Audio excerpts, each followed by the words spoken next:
اگر میری اپنی زندگی میں عدل و انصاف کوئی نہیں اور پھر میں امید لے بیٹھوں کہ عادل آ جائیں، انصاف پسند آ جائیں، تو میرے عزیزو اسلام نے یہ مزاج نہیں دیا ہے، شریعت نے یہ راستہ نہیں بتایا۔ زندگیاں خود بدلنی ہوں گی، اپنے دائرہ کار میں انصاف کو زندہ کرنا ہوگا، اللہ کے حق میں بھی انصاف، مخلوق کے حق میں بھی انصاف۔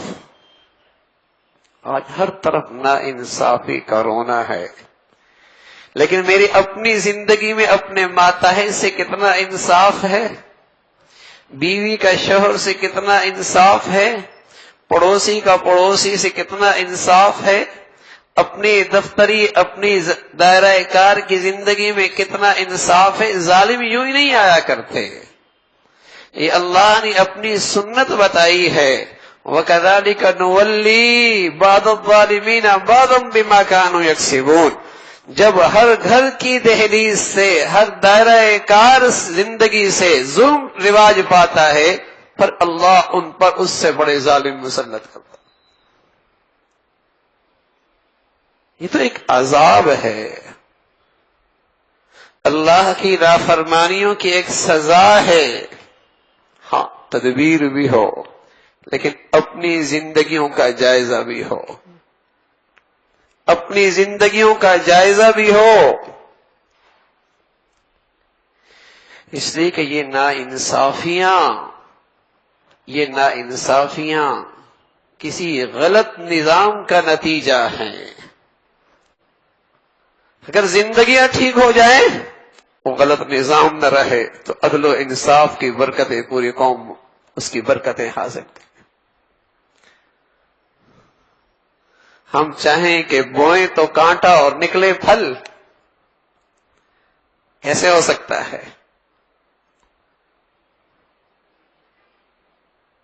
تو اس عالمی زندگی، عائلی زندگی، گھریلو زندگی، انفرادی زندگی، اپنے دائرہ کار کی زندگی جب انصاف پہ آیا کرتی ہے، تو پھر آگے اللہ کی سنت ہے، پھر آگے اللہ کی سنت ہے کہ اللہ انہیں اچھے لوگ عطا فرما دیا کرتا۔ تو گھروں کی زندگی ہو یا قوموں کی زندگی ہو، ان کی بقا اور ان کی سلامتی عدل و انصاف سے، ظلم سے نہیں ہے۔ لیکن آج صرف قوم نہیں ٹوٹی ہوئی، صرف قوم نہیں ٹوٹی ہوئی، قوم صرف نا انصافی پہ نہیں رو رہی، قسم خدا کی ہر گھر کا اب تو یہی رونا ہے کہ انصاف نہیں، شوہر انصاف نہیں کرتا، بیوی انصاف سے کام نہیں لیتی، باپ انصاف نہیں کرتا، بھائی انصاف نہیں کرتا، بہن انصاف سے محروم ہے، ہر گھر کی دہلیز سے یہ آواز ہے۔ پھر سزا آئے گی، پھر سزا آئے گی۔ تو اللہ کے نبی صلی اللہ علیہ وسلم نے جب ایک معاشرہ بنایا، اس معاشرے کے ہر فرد کی زندگی کو، ہر فرد کو اپنی ذمہ دار زندگی کا ذمہ دار بنایا کہ تم اپنی زندگی میں انصاف زندہ کر دو۔ اور پھر اللہ نے مدینہ منورہ کی شکل میں دارالسلام کا وجود بخشا، اسلام کا مرکز بنا، اور دنیا نے پھر اسلام کے عدل و انصاف کی برکات دیکھی، دنیا نے دیکھی۔ لیکن راستہ کہاں سے؟ ہر شخص اپنی زندگی کا ذمہ دار ہے کہ میری زندگی میں عدل کتنا ہے۔ اسلام نے اس عدل کی اتنی تعلیم دی، عام طور پہ ناانصافیاں کے راستے میں قرابت رکاوٹ بن جاتی ہے، یہ میرا ہے، یہ میرا بیگانہ ہے، یہ میری زبان کا ہے، یہ بیگانہ ہے، یہ میرا دوست ہے، یہ میرا دشمن ہے، یہ انصاف کے راستے میں یہ ساری چیزیں رکاوٹ بنتی ہیں۔ تو تنبیہ فرمائی، خیال رکھنا، تمہارا ابا ہو، تمہارا ابا اماں ہو، تمہارے بھائی ہوں، تمہارے رشتہ دار ہوں، کبھی بھی انصاف کا دامن نہ چھوڑنا. تمہاری کسی سے دشمنی کیوں نہ ہو، کسی سے تمہیں نفرت ہی کیوں نہ ہو، وَلَا يَجْرِمَنَّكُمْ شَنَآنُ قَوْمٍ عَلَىٰ أَلَّا تَعْدِلُوا، تم ایمان والے ہو، تم ایمان والے ہو. ایمانی زندگی اور عدل ان کا جولی دامن کا ساتھ ہے.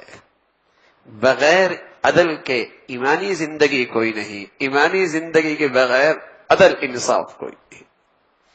ان کا جولی دامن ساتھ کسا ہے.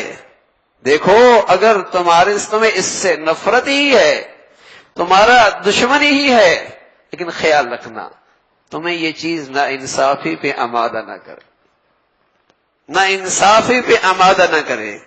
ایک شخص رسول اللہ صلی اللہ علیہ وسلم کی خدمت میں آئے، کہنے لگا یا رسول اللہ احب ان اکون اعدل الناس، میں بھی سب سے بڑا انصاف پسند بنتا ہوں، میں بھی سب سے بڑا انصاف پسند بننا چاہتا ہوں.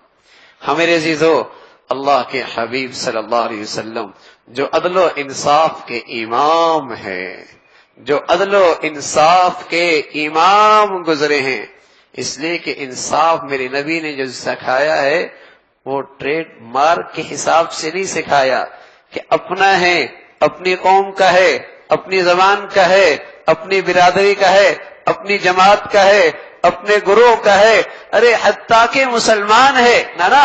اسلام میں انصاف سب کے لیے ہے، اسلام میں انصاف سب کے لیے ہے، نہ انصافی کی گنجائش کسی کے لیے نہیں. تو امام ہے عدل و انصاف کے ہے.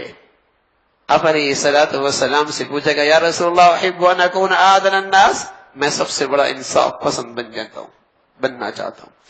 تو پیارے رسول صلی اللہ علیہ وسلم نے ایک ترازو دے دیا، ایک پیمانہ دے دیا، ایک تول دے دیا. ارے اپنی زندگی کو ذرا اس تول پہ تو رکھو، اپنی زندگی کو اس پیمانے سے ناپو تو صحیح.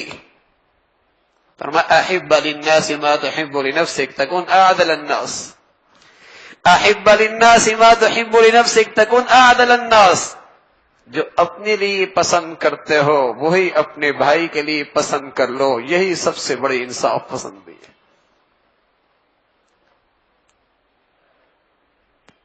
نمازی مل جائیں گے، روزے دار بھی مل جائیں گے، حاجی بھی مل جائیں گے،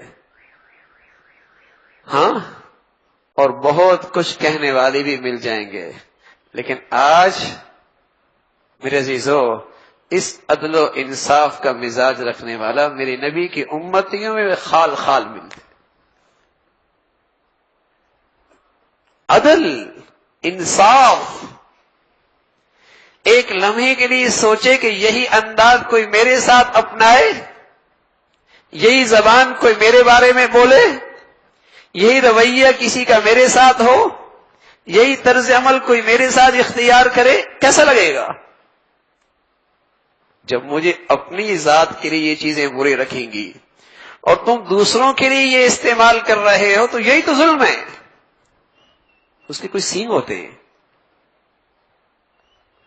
احب للناس ما تحب لنفسك تكن اعدل الناس، جو اپنے لیے پسند کرو وہ دوسروں کے لیے پسند کرو. تم کس انداز میں چاہتے ہو کوئی تمہاری غلطی پر تمہیں تنبہ کرے، کس طرح چاہتے ہو؟